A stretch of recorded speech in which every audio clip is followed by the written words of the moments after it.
गुरुदेव बता रहे हैं किसी ढांचे में अपने आप को ढालने के लिए आसपास का वातावरण भी वैसा ही बनाना पड़ता है। परिस्थितियों का अप्रत्यक्ष रूप से विशेष प्रभाव पड़ता है। कई व्यक्ति अच्छे विचार तो रखते हैं पर आसपास की बुरी परिस्थितियों को नहीं बदलते। फलतः ऐसे अवसर आ जाते हैं जबकि उनके कार्य भी बुरे ही होने लग जाते हैं। अतएव अपने दैनिक कार्यक्रम में से उन बातों को चुन चुन कर निकाल देना चाहिए जिनके कारण अवांछनीय परिणाम उत्पन्न होने की आशंका हो। बहुत ही सिंपल शब्दों में गुरुदेव कह रहे हैं कि परिवर्तन की शुरुआत, चेंजेस की का जो स्टार्टिंग है वो कैसे होगा? अपने वातावरण में परिवर्तन लाने से। अभी आर्मी की जो ट्रेनिंग होती है उसका वातावरण किस तरह से होता है? वहां आप कभी भी उठना, कभी भी कुछ भी खाना, कभी भी सोना नहीं कर सकते। वो वातावरण ही ऐसा होता है कि आपके एनर्जी लेवल को बहुत हाई रखता है। वहां का डिसिप्लिन ही आधी चीजें हमें सिखा देता है देखकर ही।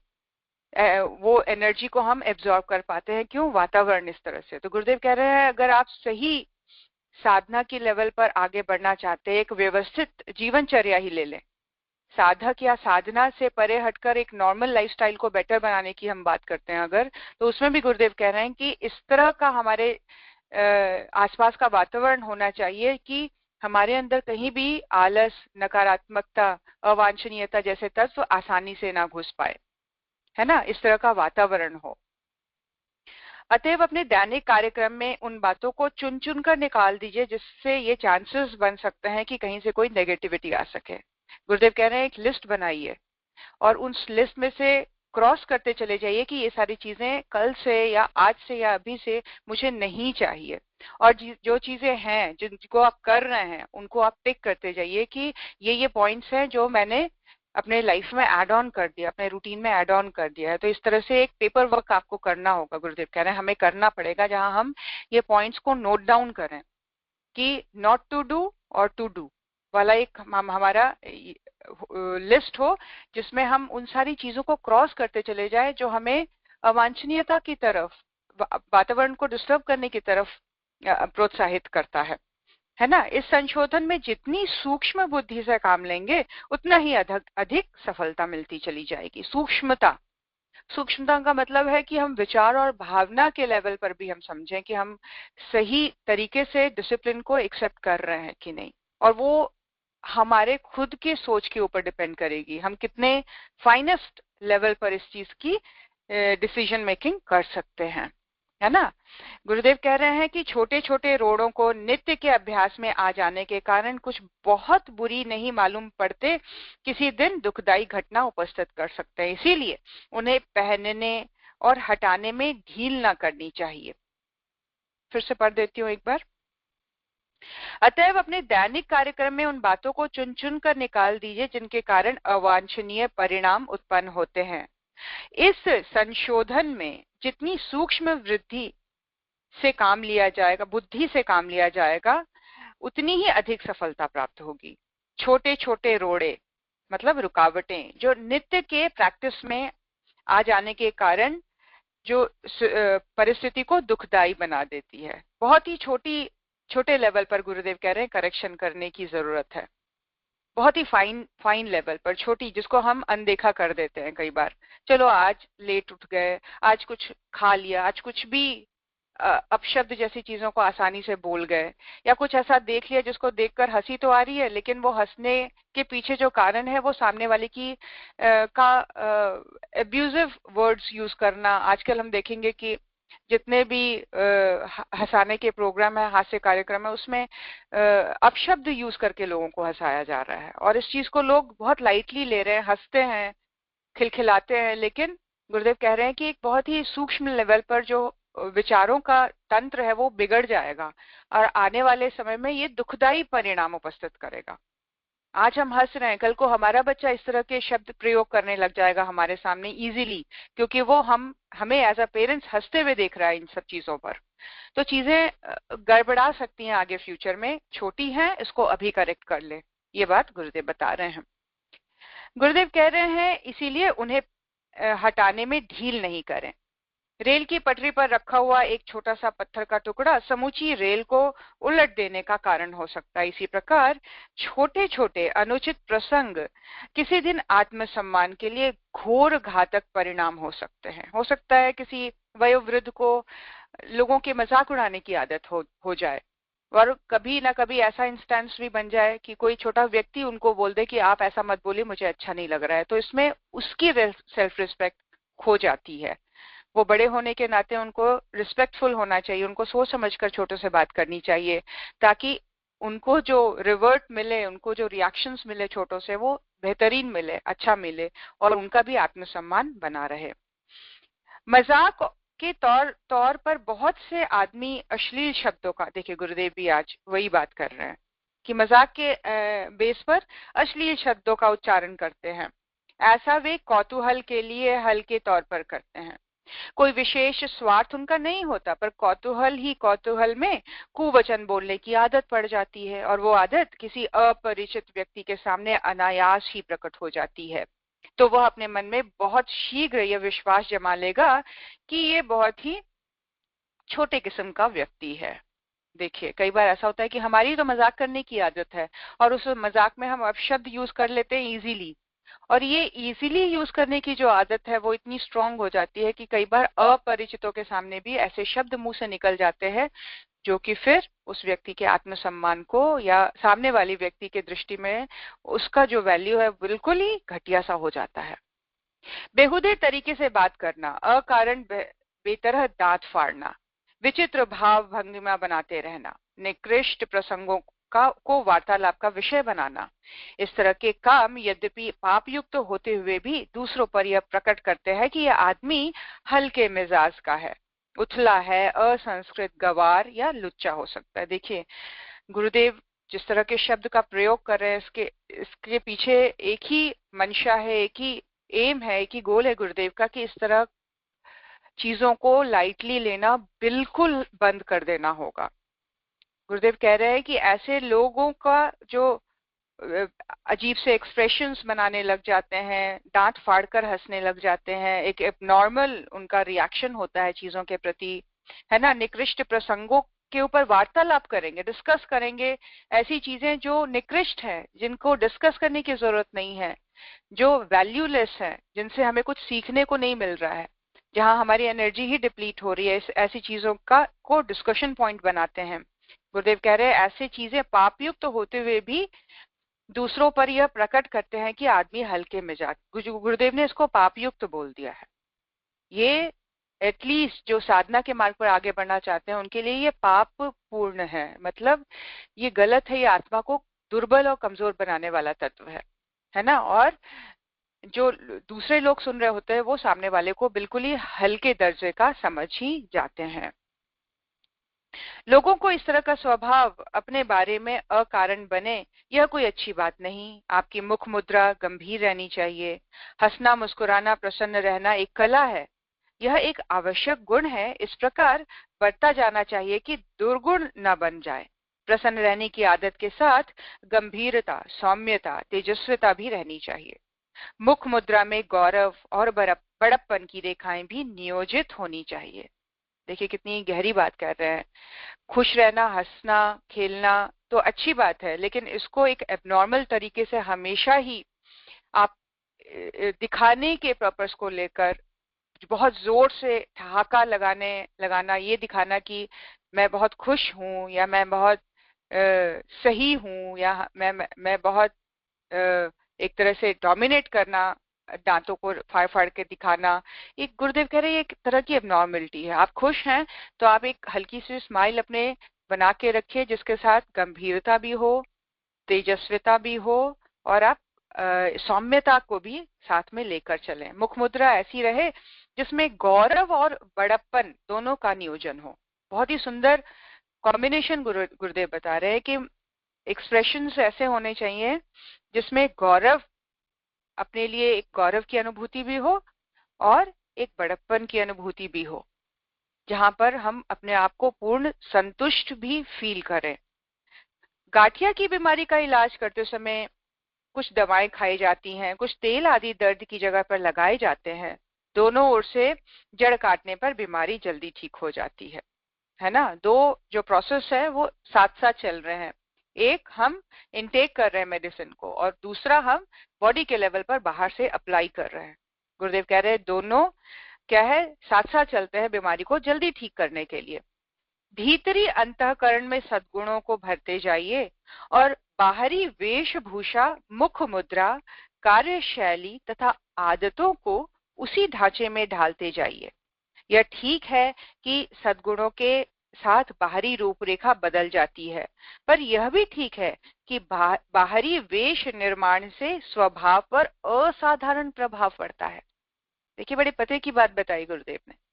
गुरुदेव क्या कह रहे हैं कि जिस तरह से दवाई और मालिश का अपना अपना इम्पैक्ट है, उसी तरह सद्गुणों को बढ़ाना, उसके साथ साथ अपनी वेशभूषा भी बदलना, सौम्य रखना, गौरवपूर्ण रखना, ये भी जरूरी है। गुरुदेव कह रहे हैं कई बार स्वभाव अगर आने में स्लो काम करते हैं, तब उसके पूरी तरह से आ जाने की वेट ना करते हुए अपने भाव, अपने वेशभूषा को हम शालीन बना सकते हैं, क्योंकि इसका जो इम्पैक्ट है अपने अंतःकरण पर बहुत जबरदस्त पड़ता है। एक व्यक्ति जो कभी अचानक से ही अपनी सभ्यता को छोड़कर जीन्स पहनने लग जाता है, हाफ पैंट पहनने लग जाता है, स्लीवलेस पहनने लग जाता है, बड़े बड़े नेक्स की पहनने लग जाते हैं, तो उसके अंदर भाव उस तरह के आने लग जाते हैं, उस तरह के विचारधारा उसके अंदर प्रवेश होने लग जाती है, उस तरह का जो बोलेंगे असभ्य भाव विचार उसके अंदर प्रकट होने लग जाएंगे। इस तरह की गुरुदेव कह रहे हैं वेशभूषा का जो प्रभाव है अपनी पर्सनालिटी को गढ़ने में बहुत गहरा पड़ता है। और एकदम से अगर आप जीन्स को हटाकर, मिनी स्कर्ट्स को हटाकर, स्लीवलेस ड्रेसेस को हटाकर आप सभ्यतापूर्ण जैसे कुर्ते पजामियां, साड़ी जैसे पहले, साड़ी पहनते ही एक अलग भाव अपने अंतःकरण में बढ़ने लग जाता है, एक अलग तरह की सेल्फ रिस्पेक्ट ग्रो करने लग जाती है। तो वेशभूषा, वेश विन्यास, किस तरह से हम अपने आप को रिप्रेजेंट करते हैं, ये शो करता है कि हमारा अंतःकरण कैसा है। उसका बहुत एक बड़ा जो पार्ट है वो हमारी वेशभूषा रिफ्लेक्ट करती है। इसका असाधारण, गुरुदेव ने कहा है, असाधारण प्रभाव। गुरुदेव कह रहे हैं दवा खाने से बीमारी जड़ से कटती है, पर दर्द की जगह पर सेक, मालिश, लेप करना भी अकारत नहीं है। भीतरी उपाय की भांति बाह्य उपचार भी अपना महत्व रखते हैं। उस महत्वपूर्ण बात को हमें उपेक्षा में नहीं डालनी चाहिए। आपके आसपास की वस्तुएं ऐसी होनी चाहिए जो आपके सद्गुणों का गौरव प्रकट करती हों। अपने शरीर को स्वच्छ रखिए, किन्हीं छिद्रों में गंदगी ना जमा होने दीजिए जिनसे बदबू उड़े और उड़कर दूसरों के कान में अपनी अरुचि की, गंदेपन की चुगली करावे। वस्त्रों को स्वच्छ रखिए, उन पर ना तो मैल जमा होने दीजिए, ना धब्बे जमा होने दीजिए। वस्त्र यद्यपि बेजवान है तो भी उनके हर धागे में एक वाणी निकलती है। बहुत ही इंपॉर्टेंट लाइन है, इसको हो सके तो नोट डाउन करिए। क्या कह रहे हैं गुरुदेव? वस्त्र यद्यपि बेजुबान है, वो कुछ आवाज करके नहीं बताता, लेकिन उसके हर धागे में एक वाणी निकलती है, धागे से। स्वच्छ कपड़ा अपने पहनने वालों की कोटि कोटि केंद्रों में प्रशंसा करता है, उसकी सुरुचि का बखान करता है। आप कपड़े की इज्जत रखिए, कपड़ा आपकी इज्जत रखेगा। अधिक कीमती, महंगा, विलायती, चमक दमक का कपड़ा पहनने में कोई बड़प्पन नहीं है। बड़प्पन है उसे स्वच्छ और निर्मल रखने में, तरतीब से यथाक्रम पहनने में। सस्ता मोटा कपड़ा हो तो कोई हर्ज नहीं, फट जाने पर सिल लिया गया हो तो भी कोई हर्ज नहीं, बल्कि यह किफायतशारी और बुद्धिमानी का ही चिन्ह है। देखिए इस चीज को बुद्धिमान कौन बोल रहे हैं? परम पूज्य गुरुदेव, इस युग के सबसे बड़े साधक। ईश्वरीय चेतना इस चीज को बुद्धिमत्ता बता रही है कि अगर आप सस्ता, आप कम दाम वाला, अच्छा सिंपल कॉटन कपड़ा पहनते हैं, मोटा खद्दर पहनते हैं, तो इसमें कोई शर्म नहीं आनी चाहिए। और तो और फटे हुए को सिलकर पहनने में भी शर्म नहीं आनी चाहिए। ये आपके एक बहुत ही समझदार होने का प्रतीक है, आपके किफायती और बुद्धिमान होने का चिन्ह है। हरज लापरवाही में है। प्रॉब्लम कहाँ है? लापरवाही में। भोजन करते वक्त दाल की बूंदे कुर्ते पर गिर जाएं, पीला धब्बा चमकता रहे, यह बुरी बात है। रुमाल पर मूछ पोंछते वक्त खान पान का धब्बा लग जाए और वह लाल लाल दिखने लगे, यह बुरी बात है। धोती की आधी पूंछ लटकती फिरे, कुर्ते के 2 बटन टूटे हुए हों, सुलाई उधड़ी हुई हो, सिलवटे पड़े हुए हों, लापरवाही से पहना गया हो तो वह कपड़ा चाहे बहुमूल्य ही क्यों ना हो, आपकी सुस्ती लापरवाही की चुगली कर देता है ना। आप कपड़ा आपकी पर्सनालिटी को बहुत ही जोर से रिफ्लेक्ट कर देता है। और गुरुदेव कह रहे हैं ये इस तरह की लापरवाही वाली चीजों से आपकी ही कमजोरी, आपकी दुर्बलता, आपका आलस्यपन, आपकी लापरवाही और काहिली नजर आती है। कहते हैं कि घर का भेदी लंका ढाए। हो सकता है कि शरीर के साथ रहने वाला भेदी और भी कोई अनर्थ उपस्थित कर दे। छोटी बातों की उपेक्षा मत कीजिए, क्योंकि छोटी छोटी वस्तुएं मिलकर ही बड़ी वस्तु का निर्माण करती है। दूसरे लोगों को इतनी फुर्सत नहीं कि वह तुम्हारे गुणों को जाने, उसकी परीक्षा करें, तब कुछ धारणा बनावे। आमतौर पर बाहरी रूपरेखा से, छोटी छोटी आदतों से, मुख मुद्रा से, पहनाव उड़ाव और बातचीत के ढंग से उसके गुण, उसके चरित्र और व्यक्तित्व की परख कर दी जाती है। एकदम से, जिसको बोलते हैं ना फर्स्ट इंप्रेशन 1 सेकंड में बनता है। इंटरव्यू के लिए कहीं जाया जाता है तो इस बात का ध्यान रखा जाता है कि मैं कैसे कपड़े पहन रहा हूँ, किस कलर के कपड़े पहन रही हूँ, कैसे मैं बैठ रही हूँ, मेरा बॉडी लैंग्वेज क्या है। ये सारी चीजें 1 सेकंड में सामने वाले को जज करवा देती है कि जो कैंडिडेट है वो किस तरह का है ना। और अध्यात्म के स्तर पर तो ये चीजें और तेजी से रिफ्लेक्ट कर देती हैं कि आपकी चॉइस कैसी है, आपने कौन सी क्वालिटी के कपड़े पहने हुए हैं, आपने कौन सा स्टफ पहना हुआ है ना, कॉटन पहना हुआ है कि नहीं। आप देखेंगे साधु संत महात्मा जितने भी ऊंचे दर्जे के लोग हुए हैं हमारे भारतीय संस्कृति में, उनका पहनावा कितना सिंपल रहा है और कितनी सादगी पूर्ण रही है। तो ये सारी चीजें ये बताती हैं कि जो वाकई इंटेलेक्चुअल हैं, जो वाकई बुद्धिमान हैं, जो वाकई प्रज्ञावान हैं, जो साधक हैं, जो सिद्ध हैं, जो संत हैं, उनको ये सिंप्लिसिटी और साफ सुथरा स्वच्छता बहुत ही पसंद है और ये पर्सनालिटी का एक बहुत ही बड़े पार्ट को रिफ्लेक्ट कर देता है। तो गुरुदेव कह रहे हैं गुणों को जानने में तो टाइम लगेगा, आपकी क्वालिटीज को जानने में तो वक्त लग सकता है, लेकिन आपके वस्त्र 1 सेकंड में बता देते हैं कि आप अंदर से क्या हैं। आपकी वास्तविकता का रिफ्लेक्शन वो बहुत जल्दी से दे देती है। गुरुदेव बता रहे हैं किस तरह से व्यवहारिक सावधानी में कुशल व्यक्ति साधारण सद्गुणों वाला होते हुए भी विशेष सफल रहता है, जबकि बड़े बड़े प्रामाणिक व्यक्तित्व बाह्य रूपरेखा की लापरवाही के कारण असफल हो जाते हैं। क्या कह रहे हैं? व्यवहारिक सावधानी में कुशल व्यक्ति साधारण सद्गुणों वाला होते हुए भी विशेष सफल बना रहता है। जिसमें व्यवहारिक सावधानी है, जिसके अंदर इस चीज के लिए जो अवेयर है कि मेरा एक जो आउटर बिहेवियर है वो कैसा होना चाहिए, बिहेवियर लेवल पर वो सावधान है, जो वो सक्सेसफुल इजीली हो जाते हैं बातचीत करने में, व्यवहार करने में, पहनावे में, बैठने उठने में। जो बहुत संभले हुए रहते हैं, सावधान रहते हैं, वो जल्दी सफल होते हैं, ना कि वो जो असावधानी बरतते हैं, चाहे वो एक्चुअली ही टैलेंटेड क्यों ना हो। एक प्रामाणिक व्यक्ति व्यापार के संबंध में बाहर जाता है, उसकी चाल ढाल वेशभूषा अस्त व्यस्त लापरवाही की है। उसकी चाल ढाल वेशभूषा अस्त व्यस्त लापरवाही की है। जिस दुकानदार से वह माल के संबंध में वार्तालाप करता है, उस पर सबसे पहला प्रभाव उसके बेतरतीब कपड़ों का, अस्त व्यस्त चाल ढाल का पड़ता है।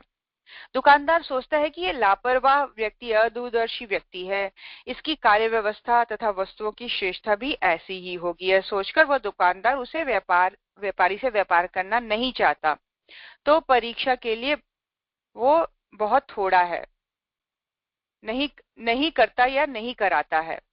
जब तक परीक्षा करके सच्चाई पर विश्वास करने का अवसर आता है, तब तक कोई दूसरा व्यापारी उस दुकानदार को प्रभावित कर देता है, करके बड़ी तादाद में अपना माल दे देता है। पहला व्यापारी असफल रहा, इसका कारण सच्चाई या प्रामाणिकता में कमी होना नहीं है, वरन यह है कि प्रामाणिकता की कला में निपट अनाड़ी था। देखिए गुरुदेव कितना अच्छा एग्जाम्पल दे रहे हैं। अब एग्जाम्पल गुरुदेव ने ये दिया कि कोई एक सेल्समैन है जो एक शॉपकीपर के पास अपने सामान को बेचने गया है, लेकिन क्योंकि वो अस्त व्यस्त है, उसके चाल ढाल में वो बात नहीं है, तो दुकानदार उसको कॉन्ट्रैक्ट नहीं देगा। और अभी उसको उसके गुण या ईमानदारी के ऊपर क्वेश्चन नहीं आया, अभी सिर्फ क्वेश्चन आया है कि वो ड्रेसअप कैसा है, उसने अपने आप को कैसे वेशभूषा में उसको अपने आप को फिट रखा है कि नहीं, अपने आप को क्लीन रखा है कि नहीं, वो चाल ढाल में कैसा है, कैसे खड़े होके बात कर रहा है, कैसे उसकी बॉडी लैंग्वेज है, ये सारी चीजों को सबसे पहले वो उसकी बुद्धि कैलकुलेट करेगी और उसी के बेस पर वो डिसीजन लेगा। और उसी तरह बिना उसके गुण अवगुण जाने वो उसको कॉन्ट्रैक्ट नहीं देगा। वहीं कोई व्यक्ति जो ऊपर के लेवल पर, व्यवहारिक लेवल पर, वेश विन्यास के लेवल पर वो पूरी तरह से फिट है, तो उसको कॉन्ट्रैक्ट मिल जाता है। किस बेस पर? सिर्फ ऊपरी जो उसने अपने आप को बनाया हुआ है, जिस तरह से वो अपने आप को रिप्रेजेंट कर रहा है। निर्गुण बाह्य के साथ वह त्रिगुणमयी माया भी है। निर्गुण ब्रह्म के साथ वह त्रिगुणमयी माया भी है। शेषशायी विष्णु के साथ लक्ष्मी शोभा बढ़ा रही हैं। अवधूत शंकर जी के साथ देवकन्या मां पार्वती का संबंध है। सत्य के साथ कला भी आवश्यक है। जो उस कला से अपरिचित हैं, वे चाहे व्यापारी ही क्यों ना हो, बुद्धिजीवी, नेता, वक्ता कोई भी क्यों ना हो, केवल सत्य के आधार पर उतनी मात्रा में सफल नहीं हो पाते हैं जितने सत्य के साथ कला का भी समन्वय करके वो हो सकते हैं। एक और एक जब मिल जाते हैं तो उनकी शक्ति 11 के बराबर हो जाती है। सत्य को प्रकट करने की कला को जब मनुष्य जान जाता है तो उद्देश्य की सफलता बहुत ही आसान हो जाती है। बहुत बड़ी बात कह गए गुरुदेव क्या कहा गए कि इंटेलिजेंस के साथ आर्ट को मिलाना होगा, साइंस के साथ आर्ट को मिलाना होगा। ये ब्रह्मांड निर्गुण है, लेकिन इसके साथ त्रिगुणमयी माया भी है। भगवान विष्णु के साथ माँ लक्ष्मी है, भगवान शंकर के साथ माँ पार्वती है। इंटेलिजेंस के साथ कला होनी चाहिए, है ना, गुणों के साथ अपने आप को रिप्रेजेंट करने की बुद्धि भी होनी चाहिए, गुरुदेव ये कह रहे हैं। और अगर ये दो चीजें मिल जाती हैं तो एक और एक 11 हो जाने की, मतलब एफिशिएंसी के बहुगुणित हो जाने की आशा बढ़ जाती है, पॉसिबिलिटीज बढ़ जाती हैं। अपने घर को, वस्त्रों को, शरीर को स्वच्छ रखना चाहिए। वस्तुओं को इस तरह तरकीब से सुसज्जित रखिए कि वे सुंदर प्रतीत हों और साथ ही आपकी आंतरिक सुंदरता को प्रकट करें। अपनी हर कृति में उस पद्धति को समन्वित होने देना चाहिए जिसके द्वारा आत्मसम्मान की वृद्धि हो। देखिए गुरुदेव बहुत ही मतलब जबरदस्त तरीके से पकड़ लेने वाली है। सफलता अगर हम चाहते हैं तो अपने हर जीवन के कॉर्नर को देखिए, चाहे वो आपका पूजा का स्थान ही क्यों ना हो। कई बार हम देखते हैं लोगों के पूजा रूम सबसे गंदे होते हैं, सबसे ज्यादा डस्ट वहां पे होती है, फोटो गंदी पड़ी हुई होती है, वस्त्र गंदे बिछे हुए होते हैं, बर्तन गंदे लगे हुए होते हैं। तो गुरुदेव कह रहे हैं ये सारी चीजें आपके पर्सनालिटी को रिफ्लेक्ट करती है। इसलिए बहुत जरूरी है कि आपके घर का हर एक एंगल एक ना एक ब्यूटी को रिफ्लेक्ट करे। वो एक्चुअली आपकी ही ब्यूटी को रिफ्लेक्ट कर रहा है। चीजें व्यवस्थित रखी हों, ये नहीं कि बहुत बड़े बड़े शो पीसेस उठा के महंगे ले आए, नहीं, जो भी सिंपल से सिंपल, जैसे हम लोग परम पूज्य गुरुदेव के कमरे में जाते हैं तो कितना सौम्य और कितना सुंदर और कितना भव्य लगता है। वहां पे एक सिंपल ऑरेंज चादर बिछी हुई होती है, कुछ फूलों के सुंदर सुंदर गुलदस्ते सिंपल से रखे हुए होते हैं, दिया जल रहा होता है, फोटो टंगी होती है। उसी में एक भव्यता, एक गरिमामय जैसे वातावरण दिखाई देता है, गौरवपूर्ण वातावरण दिखाई देता है। वहां किसी भी चीज के बहुत ही महंगे या एक्सपेंसिव होने की कमी नहीं महसूस करते हम। उस सिंपलिसिटी में हर एक चीज है, पूरा कंप्लीट, एक कंप्लीटनेस है। तो गुरुदेव ठीक वैसे ही कह रहे हैं कि आपके घर का कोना कोना स्वच्छ, साफ, व्यवस्थित होना चाहिए, क्योंकि ये आपकी ही पर्सनालिटी को रिफ्लेक्ट कर रहा है। अपने घर वस्त्रों को स्वच्छ रखिए, सुंदर रखिए। हर कृति में उस पद्धति को समन्वित कीजिए। अपनी हर कृति में इस प्रिंसिपल को, इस फिलॉसफी को लेकर चलिए, है ना। इससे हमारी आत्मसम्मान की वृद्धि होती है। स्वच्छ स्वदेशी भारतीय वेशभूषा के वस्त्र, मल रहित छिद्रों का दुर्गंध रहित शरीर, गंभीर विवेक युक्त प्रामाणिक मुख मुद्रा, यह तीनों ही बातें आत्म गौरव की वृद्धि करती हैं। फिर से पढ़ देती हूँ। क्या? भारतीय होने की जो वेशभूषा है, स्वदेशी स्वच्छ वेशभूषा है, स्वच्छ शरीर है, जहां कहीं पसीने की दुर्गंध ना आ रही हो, स्वच्छ हो, सारे आंख नाक कान स्वच्छ हो, है ना। गंभीर विवेक युक्त प्रामाणिक मुख मुद्रा, जिसमें अहंकार प्रदर्शित ना होता हो, वैसी गंभीरता। शांतिपूर्ण, पूरे तरह से अपने आप में संतुष्ट, शांत, जैसे हम आदरणीय जीजी माँ को, आदरणीय श्रद्धेय पिताजी को, आदरणीय चिन्मय भैया, शिफाली जीजी को देखते हैं, वो लोग बिल्कुल सिंपल ड्रेसअप में रहते हैं, बिल्कुल साफ, नीट एंड क्लीन, बिल्कुल वेल प्रेस्ड उनके कपड़े होते हैं, कभी भी अस्त व्यस्त नहीं नजर आते, और उनके चेहरे पे हल्की सी स्माइल रहती है, गंभीरता रहती है, एक ऐसा उनका ऑरा होता है कि वो सबसे मिलते तो हैं लेकिन सब के अंदर मतलब एक उनके लिए रिस्पेक्ट होती है। कोई भी कुछ भी कह जाए, कुछ भी बोल जाए, ऐसा नहीं हो सकता उनके सामने। इतनी आत्मीयतापूर्ण मिलते हुए भी उनका एक डिसिप्लिन दिखता है, उनका एक गंभीरता, एक गरिमा में उनका उनकी एक उपस्थिति रहती है, और जो हमें भी डिसिप्लिन बनाती है, हमें भी उस तरह का बनने के लिए प्रेरित करती है। तो गुरुदेव कह रहे हैं ऐसा बनना अपने आत्म गौरव की वृद्धि करना है। आपके कमरे में अर्धनग्न स्त्रियों के नहीं वरन लोक सेवी महापुरुषों के चित्र लगे होने चाहिए। आपकी अलमारी में बाजारू, अश्लील, पथभ्रष्ट पुस्तकें नहीं बल्कि चरित्र निर्माण करने वाले साहित्य होने चाहिए। आपका बैठना उठना निकृष्ट मोहल्लों के निंदनीय लोगों के बीच में नहीं वरन प्रतिष्ठित व्यक्तियों के साथ होना चाहिए। देखिए, जैसे हम सब्जियों को चुन चुन कर लेते हैं अपने शरीर के लिए, फलों को चुन चुन कर खाते हैं, चीजों की प्योरिटी को चेक करते हुए हम बॉडी का ध्यान रखते हैं। गुरुदेव कह रहे हैं जीवन का भी ध्यान उस तरह से रखिए, चुन चुन कर चीजों को अपने लिए सेलेक्ट करिए, किस तरह के लोगों से फ्रेंडशिप करनी है, किस तरह के लोगों से हेलो हाय ही रखना है, किस तरह के लोगों से बैठना उठना करना है, क्या किस तरह के चीजें हमारी घर में होनी चाहिए, देखने सुनने में हम क्या अपनी हर एक सेंस को एक प्योरिटी, एक सुंदरता और सभ्यता का दर्शन हो, है ना। खाने में हम इतने सावधान रहते हैं तो आंखों के लिए भी, आंख से हम कुछ गलत ना कंज्यूम, कुछ घटिया चीज ना कंज्यूम कर रहे हो, कुछ गलत मैगजीन्स ना हो घर में, कुछ गलत टीवी सीरियल देखने का प्रचलन ना चल पड़े, कुछ गलत सुनने का कानों को ना हम देते चले जाएं। जो हम आंख नाक कान मुंह को देंगे हम वैसे ही बनते चले जाएंगे, है ना। ये सेंस ऑर्गन्स जो मिले हैं वो हमें बनने के लिए मिले हैं। हम जो देखते हैं, हम जो कानों से सुनते हैं और मुंह से खाते हैं, हमारी पर्सनैलिटी का 90% चीजें वही है।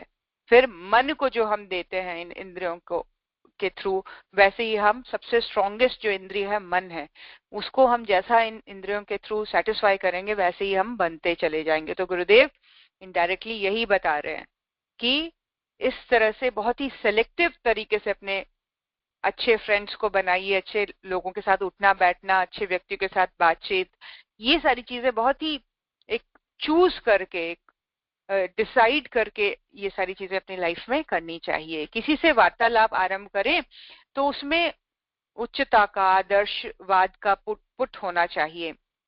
नम्रता, विनय, शिष्टाचार, सद्व्यवहार को अपने प्रधान नीति रखें, पर अन्याय और अत्याचार का विरोध करने के लिए वीर योद्धा की तरह सदैव प्रस्तुत रखें।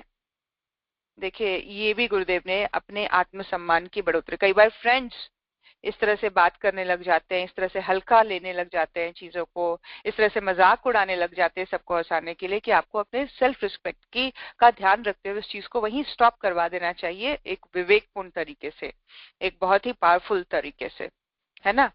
बार बार अपने कार्यों तथा विचारों पर दृष्टि डालकर यह निरीक्षण करते रहिए कि आत्मसम्मान के गिराने वाले तत्व अभी कितने अंशों में बाकी हैं और उनका निवारण शीघ्र से शीघ्र किस प्रकार किया जा सकता है।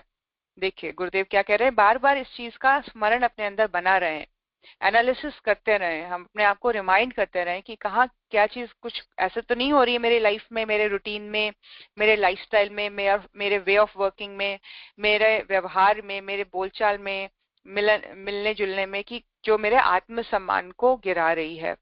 और अगर ऐसा है तो उसको करेक्ट करिए, उसको अति शीघ्र गुरुदेव कह रहे हैं उसका निवारण, उसका सोल्यूशन ढूंढ लेना चाहिए। साइन बोर्ड के आधार पर अपरिचित व्यक्ति यह जानता है कि मकान के अंदर कौन रहता है या क्या कारोबार होता है। मुख मुद्रा एक प्रकार का साइन बोर्ड है जिससे प्रकट होता है कि इस देह के अंदर रहने वाला कैसा है, किस प्रकार के गुण अवगुण उसके अंदर हैं। आप में अनेक अच्छे गुण हैं तो भी यदि स्वभाव परिमार्जित न हुआ, भाव भंगिमा में मुख मुद्रा का गौरव प्रकट करने योग्य लहरें न हुई, तो नित्य जिन अपरिचित अनेक व्यक्तियों के साथ व्यवहार करते हैं उन पर कोई अच्छा प्रभाव न डाल सकेंगे। कितनी सुंदर बात कही गुरुदेव ने। और इसका एक और एग्जाम्पल एकदम से मेरे दिमाग में आया है कि जैसे हम लोग किसी भी बुक स्टोर पे जाते हैं तो उस बुक के हम फॉरवर्ड को पढ़ते हैं या उसके इंडेक्स को देख लेते हैं, या हम उसके पीछे लिखे हुए उसके बारे में जो अन्य राइटर्स ने क्या लिखा है उसको देखकर हम जान जाते हैं कि ये पूरी बुक पढ़ने योग्य है या नहीं, या किस कैटेगरी की है, या किस चीज के ऊपर बात हो रही है, उस किताब के बारे में हम सारी चीजें जान जाते हैं। ठीक उसी प्रकार गुरुदेव कह रहे हैं कि आपकी जो फेशियल एक्सप्रेशंस हैं, आपने जैसा चेहरा बनाया हुआ है, वो आपकी पूरी पर्सनालिटी को एक सेकंड में रिफ्लेक्ट कर देता है ना। तो गुरुदेव कह रहे हैं अपरिचित अगर कोई व्यक्ति है वो अपने मुख मुद्रा से ही, अपने एक्सप्रेशन से ही बता देगा कि वो किस तरह का व्यक्ति है। एक समझदार व्यक्ति एक्सप्रेशन से जान जाता है कि सामने वाला व्यक्ति कैसा है। मदिरा का लेबल लगी हुई बोतल में यदि गंगा जल भरा हो तो आमतौर से उसे मदिरा ही समझा जाएगा।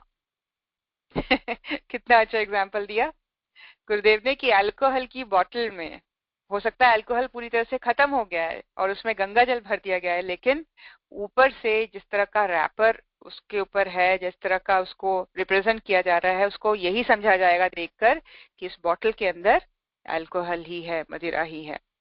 छानबीन करके बोतलों में भरी हुई वस्तु को जानने की सुविधा और रुचि बहुत कम लोगों में होगी।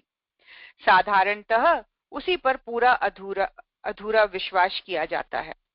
आप में जब अनेक सद्गुण का निवास है, ईमानदारी है, सभ्यता, शिष्टाचार, भल मानसता, वीर तत्व जैसे उत्तम वृत्तियों को अपने में लगातार भरते चले जा रहे हैं, तो भी ये आवश्यक है कि वैसी ही मुख मुद्रा का, भ्रकुटी विलास का निर्माण करें।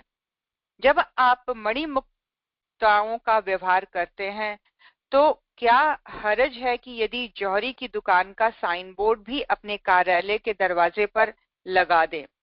इससे आपको भी लाभ होगा और पहचानने वाले को भी आपके बारे में जानकारी प्राप्त करने के संबंध में इसमें आसानी ही होगी।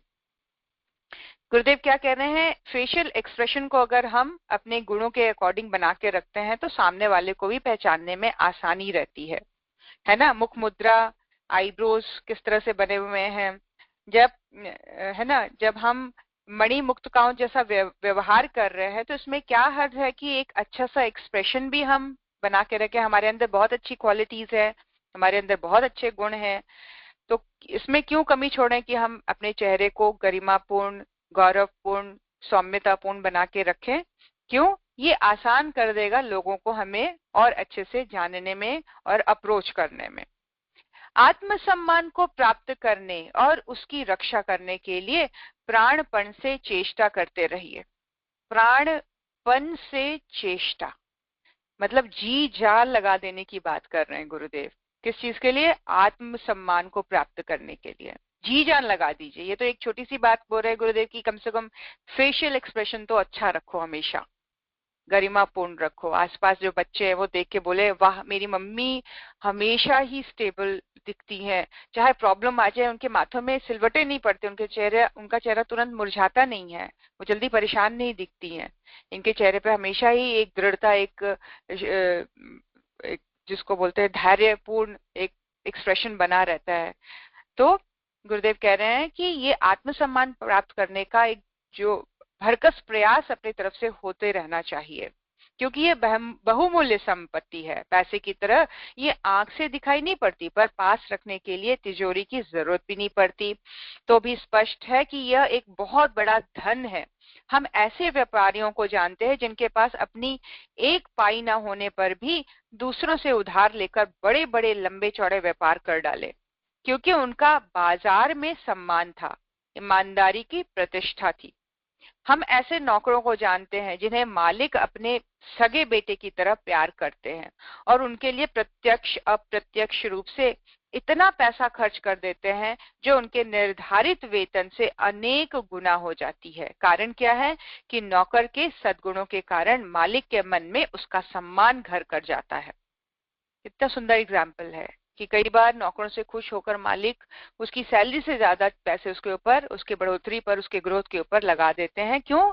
उसकी ईमानदारी के बेस पर, उसके अच्छे तरह से काम करने के बेस पर, उसके सद्गुणों के बेस पर।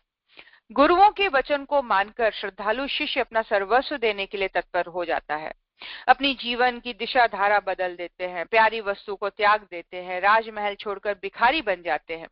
ऐसा इसीलिए होता है कि शिष्य के मन में गुरु के प्रति अगाध सम्मान होता है। गुरु का आत्मसम्मान शिष्य को अपने वशवर्ती बना लेता है। अदालत में किसी एक की गवाही विपक्षी 100 गवाहों की बात को रद्द कर देता है। कारण यह कि वह गवाह की प्रतिष्ठा न्यायाधीश को प्रभावित कर देती है। देखिए, बात ऑथेंटिसिटी की हो रही है, यहाँ पर प्रामाणिकता की हो रही है। एक सच्चा शिष्य अगर वो प्रामाणिक होता है, उसकी श्रद्धा पक्की होती है, निष्ठा पक्की होती है, तो वो किस तरह से गुरु के आत्मसम्मान को बढ़ाता है और किस तरह से गुरु बदले में उसके सम्मान को बढ़ाने के लिए पूरी तरह से उसको उछाल देता है ना। ठीक वैसे ही जैसे एक जो न्यायाधीश है वो सच्चे गवाह देने वाले से प्रभावित होकर डिसीजन दे देता है, वो 10 लोगों से पूछने नहीं जाता। आत्मसम्मान ऊंची कोटि का धन है जिसके द्वारा ऐसे महत्वपूर्ण लाभ हो सकते हैं जो कितना ही पैसा खर्च करने पर नहीं हो सकते। पैसे के द्वारा लोगों के शरीर और इच्छित भोग पदार्थ खरीद सकता है, पर प्रतिष्ठा वाला असंख्य हृदयों पर बेपैसे का शासन करता है, और वो शासन इतना अटूट एवं शक्तिशाली होता है कि उसके द्वारा वे वस्तुएं बिना मांगे मिल जाती हैं जिनको खरीदने के लिए प्रचुर धन की आवश्यकता होती है। ये प्रकृति बहुत जबरदस्त तरीके से काम करती है। कई बार अपने सद्गुणों के बेस पर, अपनी क्वालिटीज के बेस पर लोगों को संसार में जो बहुत पैसे दे के चुका कर मिलता है वो चीजें मिल जाती हैं फ्री में, बिल्कुल मुफ्त में। प्रकृति ब्रह्मांड उसके लिए वो सारी चीजें अवेलेबल कर देती है। किसके बेस पर? ऑनेस्टी के बेस पर, प्रतिष्ठा के बेस पर, अपने लिए ईमानदार होने के बेस पर, अपना आत्मसम्मान अपनी नजरों पे बढ़ाने के बेस पर ये सारी चीजें हस्तगत की जा सकती हैं। गुरुदेव इसीलिए इसको बोल रहे हैं धन। धन जिसके द्वारा सब कुछ पाया जा सकता है, लेकिन इस धन को खरीदा नहीं जा सकता। ये आत्मसम्मान का धन हमें अर्जित करना पड़ता है, इसको हम पैसों से नहीं खरीद सकते। आत्मसम्मान धन है, बाजार में वह पूंजी की तरह निश्चित फल देने वाला, समाज में पूजा कराने वाला और आत्मा को पौष्टिक भोजन देने वाला है। इसीलिए हम कहते हैं कि हे अध्यात्मवाद का आश्रय लेने वाले शूरवीर साधकों, आत्मसम्मान संपादित करो और प्रयत्न पूर्वक उसकी रक्षा करो। 2 चीजें गुरुदेव ने कह दी। किनको? जो अध्यात्म के मार्ग पर आगे बढ़ने वाले शूरवीर हैं। अध्यात्म वीरों का काम है अध्यात्म के मार्ग पर चढ़ना। कायरों का, डरपोकों का, लालचियों का, इररिस्पॉन्सिबल लोगों का, ठगने वालों का काम नहीं है। ये शूरवीरों का काम है, जहां पर छाती चौड़ी करके ईमानदारी से गरीबी को, दयनीयता को, बहुत सारी चैलेंजेस को, प्रॉब्लम्स को आराम से एक्सेप्ट करते हुए व्यक्ति आगे बढ़ता है। गुरुदेव कह रहे हैं, हे शूरवीर साधकों, आत्मसम्मान संपादित करो और प्रयत्न पूर्वक उसकी रक्षा करो। आत्मसम्मान, आपने डिसीजन ले लिया कि इस तरह का ही अब मैंने जीवन जीना है, मैंने इस चीज के लिए ये अब वो छोड़ दिए हैं, छोड़ दिए तो आपने संपादित कर दिया और उसकी रक्षा के लिए प्रयत्न पूर्वक आगे बढ़ते चले जाइए। उसकी वो जो संकल्प आपने लिया था, वो जो लाइफस्टाइल आपने ढर्रा चेंज किया था, वो जो डिसीजन मेकिंग आपने बहुत जबरदस्त स्पिरिट में लिया था, उसकी रक्षा के लिए तत्पर रहें, तैनात रहें, हर पल अपने आप को एक बिल्कुल सावधानी वाली स्थिति में रखते हुए ईश्वर के प्रति, गुरु के प्रति भक्ति का भाव बढ़ाते हुए आगे बढ़ते चले जाएं। और ये शूरवीरों का काम है। आइए हम सब शूरवीर बने और ऐसे शूरवीर बने जिनको देखकर परम पूज्य गुरुदेव, परम वंद्य माता जी प्रसन्न हो।